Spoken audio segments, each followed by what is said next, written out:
Hello everyone, कैसे हो आप लोग। उम्मीद करती हूँ कि आप लोग बहुत ही अच्छे होंगे। तो काफ़ी दिनों के बाद में आप लोगों से मुलाकात हो रही है, यानी कि आप लोगों से बातचीत हो रही है। तो काफ़ी टाइम हो गया था वीडियो डाले हुए। मैं चाहूँ तो आपको बता भी सकती हूँ कि हम लोगों ने इतने टाइम तक वीडियो कैसे नहीं डाली, क्योंकि होता है ना कि कुछ ना कुछ टाइम के साथ खेल चलता ही रहता है।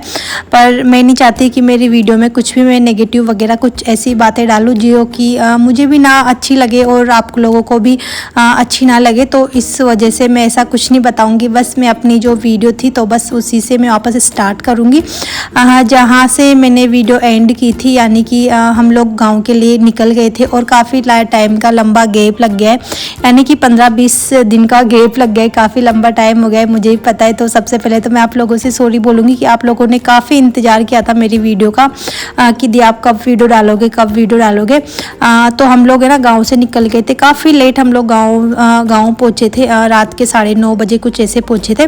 तो ये अभी अगले दिन का वीडियो है। तो यहाँ पे मम्मी जी क्या ना खाना बनाने में लगे हुए हैं और बाकी ये काम मैंने किए थे। नहाना धोना मेरा हो गया था, झाड़ू पोछा वगैरह सब हो गया था। तो मम्मी जी ने बोला कि खाना मैं बनाती हूँ, बाकी का जितना काम है उतना तुम देख लो। वैसे होता है मैं जब भी आती हूँ ज़्यादातर मम्मी जी खाना बना लेते, बोलते कि नहीं तुम वहाँ भी खाना बनाती हो तो कि यहाँ पे थोड़ा सा आराम करो। तो उन्होंने खाना बनाने मुझे नहीं दिया था, तो खाना वो बना रहे थे और मैं थोड़ा बहुत काम था तो मैंने झाड़ू पोछा वगैरह किया नहाई धोई में। और क्यों थोड़ा सा लेट उठा था तो उसका बिस्तर वगैरह उठाना मुझे बाकी था। तो बस मैं कमरे में लगी हुई थी अपना बिस्तर वगैरह सही करने में। और इधर कियान उठने के बाद में क्यों ने थोड़ी बहुत देर मस्ती वगैरह की, और क्योंकि पापा से बोलने लग गया था कि पापा आज ऊपर नहाएंगे, हम लोग नीचे नहीं नहाएंगे। गाँव में आने के बाद में यही सब चीज़ें होती है। मतलब यहाँ का व्यू वगैरह भी इतना अच्छा होता है ना कि बाहर जाओ या छत पे जाओ इतना अच्छा लगता है ना। तो यहाँ पे तो है ना बारिश काफ़ी ज़्यादा अच्छे से हो रही है, यानी कि 15-20 दिन पहले की ही वीडियो है। तो मैंने आपके साथ मैंने मतलब शेयर नहीं की थी, वीडियो बना के रख रखी थी, एडिट नहीं की थी। तो अभी मैंने एक दिन पहले मैंने वीडियो एडिट की है और दूसरे दिन ही आपके पास ये वीडियो आ जाएगी। तो मुझे भी काफ़ी बुरा लगा था कि मतलब मैंने आप लोगों तक वीडियो नहीं पहुंचाई। डेली सोचती थी मन कि आज वीडियो बनाएंगे और आज आप लोगों तक पहुंचाएंगे, पर वही ना कुछ ऐसा होता है ना कि वीडियो बना ही नहीं पाते। और मैंने आपसे पहले ही बोला था कि जब भी वीडियो बनाओ वीडियो में गैप आप 1-2 दिन का लो, ज़्यादा दिन का गैप ले लोगे तो फिर वीडियो बनाना बिल्कुल नहीं हो पाता है। तो मेरे साथ भी ऐसा ही हुआ है। 2 दिन 3-4-5 दिन शादी में वहाँ पर निकल गए थे, उसके बाद में इतने ज़्यादा आलस आए ना कि मुझे वीडियो बनाने की बिल्कुल इच्छा ही नहीं। और फिर कुछ प्रॉब्लम भी हो गई थी जिसकी वजह से मैं थोड़े बहुत टाइम मुझे वीडियो बनाने की इच्छा नहीं हुई थी। तो अभी इधर मैंने बिस्तर वगैरह मैंने लगा लिए थे, थोड़े बिस्तर वगैरह फैले हुए थे जो। और इधर मम्मी जी पूजा की तैयारी कर रहे थे, यानी कि हमारे यहाँ पे गाँव में क्या होता है कि थोड़े थोड़े टाइम में क्या ना जो मंदिर वगैरह होते हैं तो वहाँ पर पूजा वगैरह करनी पड़ती है। तो हमारे यहाँ पे हनुमान जी को ज़्यादा मान्यता मानी जाती है हमारे यहाँ पे। तो उन्हीं की है ना मम्मी जी पूजा वगैरह उनकी मतलब जमा रहे थे कि पूजा वगैरह करके आ जाएंगे। तो इधर सुबह मम्मी जी ने झाड़ू वगैरह सब निकाल लिया था। तो फिर उसके बाद में थोड़ा सा कचरा हो गया था, तो मैंने बोला कि चलो ठीक है एक हाथ वापस दोबारा से वापस लगा देती हूँ बाहर। तो वापस मैंने थोड़ा सा झाड़ू वगैरह निकाला और उसके बाद में 11-12 बजे तक है ना मौसम काफ़ी ज़्यादा हो गया था, मतलब अच्छा हो गया था, बुरा नहीं बोलेंगे। अब इस टाइम पे बारिश का टाइम है तो काफ़ी अच्छा मौसम हो गया था। तो बारिश सीख होने लग गई थी, थोड़ी देर के बाद में होने लग गई थी। तो इस टाइम पे कियान के पापा के ऊपर आ गए थे, उनके पीछे से फिर मम्मी जी भी आ गए थे और फिर मैं भी उनके पीछे से आ गई, क्योंकि मैं भी अकेली नीचे बैठी हुई थी। तो काफ़ी अच्छा व्यू था, उसको ही देख के मैं भी ऊपर आ गई थी, क्योंकि ये सब चीज़ें तो वहाँ पे इतनी अच्छे से देखने को मिलती नहीं है, क्योंकि वहाँ पे बारिश इतनी अच्छी होती नहीं है। वहाँ पे तो 7-8 दिन में एक आध बार बारिश होती है, और यहाँ पे तो रोज़ाना डेली इतनी अच्छे से बारिश होती है ना कि मौसम भी इतना ज़्यादा अच्छा ठंडा हो रहा है अभी। और यहाँ पे एक फूल हो रहा था, तो मैं क्योंकि पापा को बता रही थी कि देखो कितना अच्छा फूल हो रहा है यहाँ पे। और गांव में क्या है ना पेड़ पौधे भी ना काफ़ी अच्छे से ग्रो करते हैं यहाँ पे, और वहाँ पे पौधे इतने अच्छे ग्रो नहीं हो पाते। तो मेरी भी तुलछा वगैरह है तो वो सूख गई है। तो देखती हूँ, इस बार तो मैं लेके नहीं आई थी गांव से, शादी के चक्कर में कुछ लाना देना हुई नहीं, मतलब हुआ नहीं था मेरा कि वहाँ से मैं वहाँ पे लेके जाऊँ। तो अगली बार जब भी गाँव में आऊँगी तो यहाँ से तुलछा वगैरह मैं लेके जाऊँगी, क्योंकि बारिश में क्या है ना काफ़ी अच्छे से ग्रो होती है तुलछा जी, आप कहीं पर भी लगा के देखो। तो अभी इधर क्या ना, क्योंकि पापा कियान की दादी दोनों से थोड़े से ना टेन वगैरह है, तो वो सेट कर रहे थे, क्योंकि बारिश आने के बाद में थोड़ी सीढ़ियों से नीचे पानी आने लग जाता है। तो कियान की दादी उसके पापा दोनों कर रहे थे। उसी टाइम पे बारिश है ना काफ़ी ज़्यादा तेज़ आने लग गई थी। तो हम लोग क्या ना बारिश को देख के और सब लोग नीचे भाग के आ गए थे। मतलब एक साथ ही क्या होता है, बारिश इतनी तेज़ आती है ना कि फिर है ना कुछ करने का टाइम नहीं मिलता है। और इधर क्या है ना बारिश स्टार्ट हो गई थी। उस टाइम तक मम्मी जी ने बोला कि अब की क्या करें, तो इससे अच्छा है कि अब ना शादी, क्योंकि 1-2 दिन बाद में ही क्या प्रोग्राम होगा जिसमें कपड़े वगैरह चाहिए होंगे।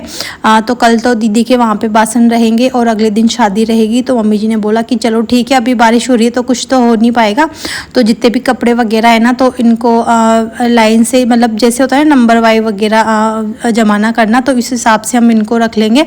तो अभी तो सारे ही कपड़े ऐसे बैग वगैरह में और पॉलीथीन वगैरह में जैसे जैसे हम लोग कपड़े लेके आए थे ना, तो उनको ना ऐसे ही रख दिया था। व्यवस्थित तरीके से हम लोगों ने रखा नहीं था। और आप लोगों ने बोला भी था, जब मैंने शॉर्ट डाली थी तो आप लोगों ने बोला था कि हमारे यहाँ पे इसको ना भात बोलते, जब अपनी बेटी होती है तो उनके लड़की की शादी होती है, तो बेटी के लिए जब करते हैं ना शादी के टाइम पे, तो उसको भात बोला जाता है। तो मुझे नहीं पता, हमारे यहाँ पे इसको मसाला बोलते, जो पियर की तरफ से मम्मी पापा या भाई वगैरह करते हैं तो उसको मसाला बोला जाता है हमारी तरफ से। तो उसी की तैयारी चल रही है। तो कल तो दीदी के यहाँ पे बासन रहेंगे और अगले दिन शादी रहेगी। तो उसके लिए थोड़े बहुत कपड़े वगैरह थे, तो वो मैं निकाल रही थी। पहले पापा जी निकाल रहे थे, क्योंकि दादाजी फिर उनको क्या ना चीज़ें मिल नहीं रही थी इसमें, क्योंकि ये सब चीज़ें कियान की दादी यानी कि मम्मी जी और हम दोनों ने ही रखी थी, तो उनको कुछ समझ में नहीं आ रहा था। फिर मैंने उनसे बोला कि आप रहने दो पापा जी, कि मैं निकाल लूँगी, क्योंकि होता है ना कि जो चीज़ें लेडीज़ रखते हैं तो उनको ही मिलती है, और फिर अगर जेंट्स वगैरह हाथ लगाते हैं ना तो पूरी चीज़ें इधर की उधर हो जाती है। तो फिर ये सारी चीज़ें कियान के पापा ने मैंने निकाली। मैंने सारे ही बैग जितने थे मैं उसमें से निकालती जा रही थी, और क्योंकि पापा बाहर थे तो वो लेके आ रहे, क्योंकि बैग काफ़ी ज़्यादा हेवी थे, कपड़े काफ़ी ज़्यादा फुल हो रहे थे। और अभी तक है ना बारिश ख़त्म नहीं हुई थी। हमें कपड़े निकालने में कम से कम घंटा भर लग गया था, बहुत टाइम लग गया था। पूरा जो बक्सा था, इसकी अटैची वगैरह जो भी बोलते, काफ़ी बड़ी वाली है, मम्मी जी की है, इनके शादी की टाइम के उस टाइम की है।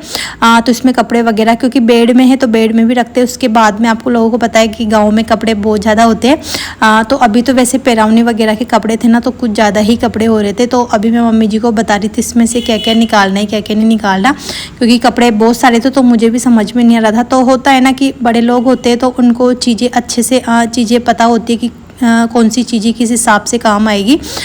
तो जितना मेरे को पता था उतना मैंने निकाल लिया। तो उसके बाद मैं मम्मी जी से पूछ रही थी कि आप बता दो और क्या क्या निकालना है, क्योंकि फिर उधर से निकालना करना काफ़ी ज़्यादा परेशानी हो जाती है। तो जितना था कपड़ा हमने निकाल लिया था, और अभी तो बेड में भी रखा हुआ था, तो वो कपड़े हमने बाद में निकाले थे, थोड़ी देर के बाद में। तो कपड़े इतने ज़्यादा हो गए थे यहाँ पे, तो मतलब समझ में नहीं आया था कि कौन सा कपड़ा कैसे क्या। तो इधर पापा जी और मैं और मम्मी जी हम तीनों बैठे थे, क्योंकि पापा को भी ये सब चीज़ें उनको या ना समझ में कम आती है। मुझे भी इतनी ज़्यादा नॉलेज नहीं है, पर जैसे कि कपड़ों की ज़्यादातर ख़रीदारी मैंने की ना, तो मुझे थोड़ा सा ये था अम्मी जी को कि जितनी भी साड़ियाँ वगैरह लेके आए हो ना, तो तुम बता देना कि किस हिसाब से किसके लिए लेके आए हो, और बाकी जो चीज़ें थी तो वो पापा जी उनके हिसाब से करेंगे, क्योंकि जो बड़े होते हैं उनको क्या ना चीज़ें सब कुछ अच्छे से ध्यान होती है।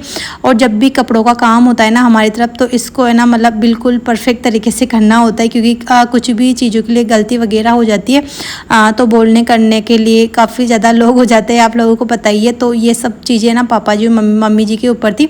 तो पापा जी ने अच्छे से हर एक टॉवल वगैरह वो देख रहे थे कि मतलब सारे ही जितने भी खरीदारी की थी ना, तो सारे ही कपड़े ना ऐसे ही ला के रख देते थे। तो कुछ इनका फिक्स नहीं था कि मतलब ये चीज़ें यहाँ रखनी है वहाँ रखनी है। तो पापा जी ने वापस सारी ही चीज़ें उन्होंने निकाली, टॉवल वगैरह सब कुछ सेम वगैरह की कौन से सेम है कौन से अलग है। तो उनके हिसाब से इनको है ना करना पड़ेगा, यानी कि अटैच में रखना पड़ेगा।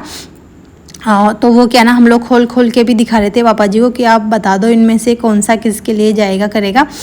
तो सब चीज़ें पापा जी मम्मी जी के हिसाब से ही रखाई में आएगी यहाँ पे। और इनका ऐसा होता है वहाँ मम्मी जी का कि ऐसे कुछ भी कपड़े वगैरह जाते हैं ना, तो ये क्योंकि पापा से इनका डिस्कस हो या नहीं हो, पर होता है ना कि मतलब मेरे से थोड़ा ज़्यादा होता है कि मतलब देख लो कि तुम्हारे हिसाब से जैसे भी होता है कि रखना करना। वैसे मैं रखती नहीं हूँ, पर इनका पूछना होता है कि अन्नू बता दो कि कैसे क्या करना होता होता है, मतलब काफ़ी ज़्यादा अच्छा लगता है कि मतलब ससुराल में भी बेटे से ज़्यादा मतलब बहू को भी सम्मान मतलब ऐसे माना किया जाता है, तो काफ़ी ज़्यादा अच्छा लगता है। तो जितना क्योंकि पापा को इसके दादी अच्छे से लाड प्यार करते हैं, वैसे ही हमारा भी वैसे ही कियान का और मेरा भी बिल्कुल ऐसा नहीं है कि बहू को कम बेटे को ज़्यादा, काफ़ी अच्छे से मम्मी पापा काफ़ी अच्छे से रखते हैं। और इधर कपड़े वगैरह थोड़े बहुत तो हम लोगों ने निकाल लिए थे, इसके बाद में थोड़े बहुत बैग वगैरह क्योंकि पापा भी खोल रहे थे कि देख लो कौन से में क्या करना है।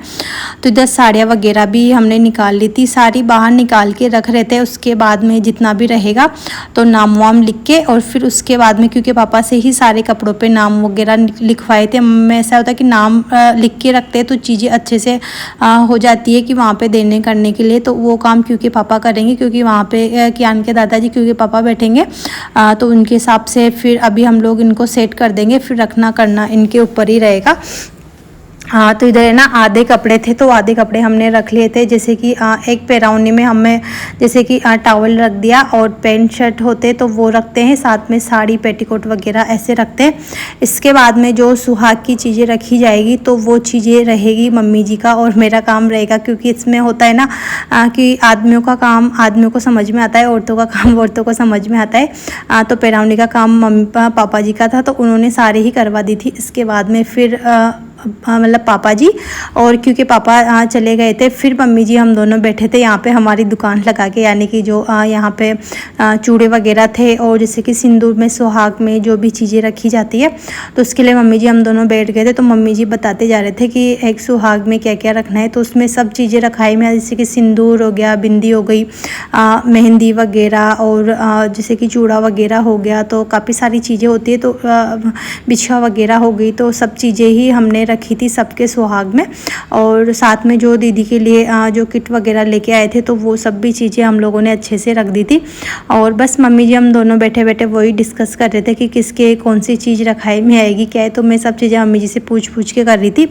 फिर हम लोगों ने वहाँ पर कपड़े वगैरह सारे अच्छे से किए, और फिर अभी है ना शाम को क्योंकि बड़ी बुआ का फ़ोन आ गया था जिनके वहाँ पे शादी थी, उन्होंने बोला कि तुम लोग आ गए हो कि वहाँ कोटा से, तो ऐसा करो तुम लोग यहाँ पे आ जाओ शादी में, कम से कम 2-4 घंटा ऐसे ही मिल के ही चले जाओ, क्योंकि शादी में आज कुछ प्रोग्राम नहीं था, पर उनकी इच्छा थी कि नहीं मेरा भाई वगैरह ऐसे आए तो अच्छा लगेगा। फिर क्योंकि पापा ने बोला कि चलो ठीक है दीदी बुला रही है, तो 2-4 घंटा ही वहाँ पे होके आ जाते हैं। फिर हम लोग उनके गाँव में आ गए थे, तो 3-4 घंटे तक हम लोग वहाँ पर रुके, बातचीत वगैरह हमारी अच्छे से हुई, और मिल के ज़्यादा टाइम तो नहीं रुके थे, पर थोड़े बहुत टाइम अच्छा लगता है जिनके वहाँ पे शादी होती है उनके। तो फिर दीदी को काफ़ी अच्छा लगा, फिर हम लोग वहाँ पे गए, तो फिर हम 4-5 घंटा कुछ ऐसे रुके थे, और फिर हम लोग वहाँ से 9:30 बजे के लगभग कुछ हम लोग वहाँ से निकल गए थे। तो अभी हम लोग गांव के लिए वापस निकलने की रवानगी करने लग गए थे, और इधर बस जाने की तैयारी हो गई थी। सब लोग ही हमें ना छोड़ने के लिए मतलब आ गए थे, सारे ही दीदी वगैरह, उनके लड़के वगैरह, बड़े दीदी छोटे दीदी सारे।